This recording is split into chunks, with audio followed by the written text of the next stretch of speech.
Hey, happy Monday, everyone. Hope you are doing well.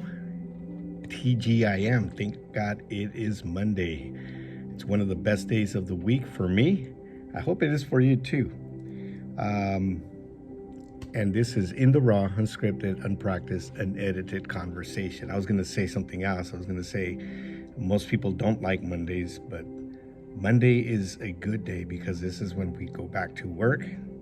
If you're off during the weekends, and you have a chance to make a difference in somebody else's life in the workplace.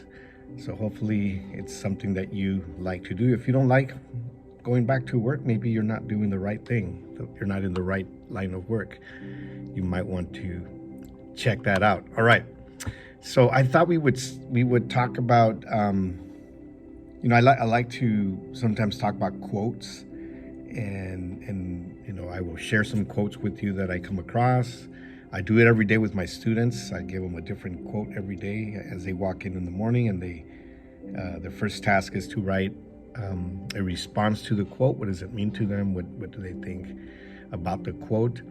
So I love quotes. I love reading different quotes from different influential people. And of course, the most influential person is Jesus, right? He that walked on this earth. And I thought, well, why not? Why don't we look at some of his quotes and talk about them? So we'll start that today. We'll see how far it'll take us. So the first one I want to talk about is found in John 14:15. And this is what Jesus said. Peace I leave with you, my peace I give you. I do not give to you as the world gives. And then he says, don't let your hearts be troubled and do not be afraid. This is John 14:27 is the other part. And,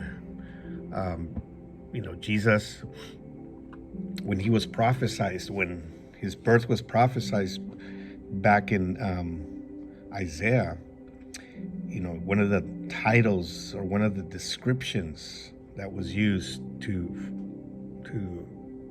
describe him, I don't like to repeat the same thing, but one of the titles that was used to describe him, better said, was Prince of Peace. And when Jesus came to this earth, and as he grew and became more influential in his time, in his world, he was a peacemaker. And he also, in the Sermon of the Mount, he also alluded to this and said, blessed are the peacemakers, right? For they will, I believe they will inherit the earth, I think, if I'm not mistaken. But he is known as a peacemaker. He is known as somebody that came in peace. He did not promote violence. He did not promote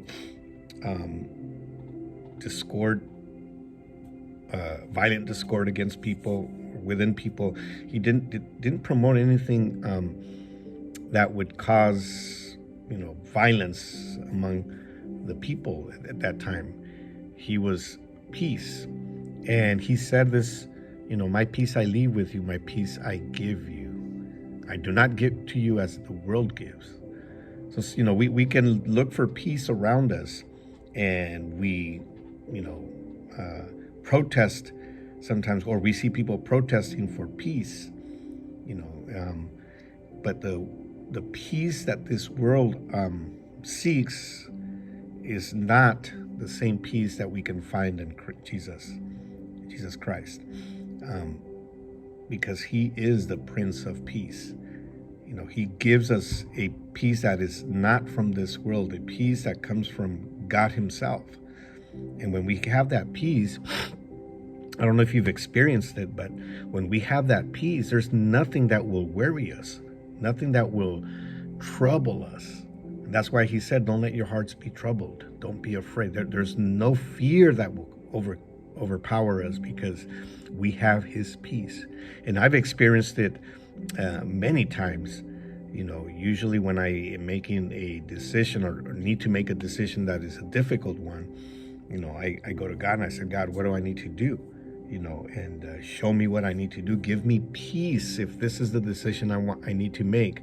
if this is the decision I should make, give me peace. And many times God has given me that peace. Even though it's a difficult decision, even though there's a lot of uncertainty, even though there's a lot of things that I'm not, that I don't, are beyond me, that I don't necessarily see, but I have that peace. I'm rest assured that I'm making the right choice because God gives me that peace. And there's times when I've not gotten that peace, I've not received that peace, and I know that's not the right decision to make. So the peace that God gives you, He leaves it with us. That's another thing. He leaves it with us. He in other words, it's available for us to receive if we want it. All we have to do is ask. And yeah, that's a very powerful saying that Jesus gave us. All right, we will talk about more in the future. Hope you have an amazing day, amazing week, and we will talk to you soon.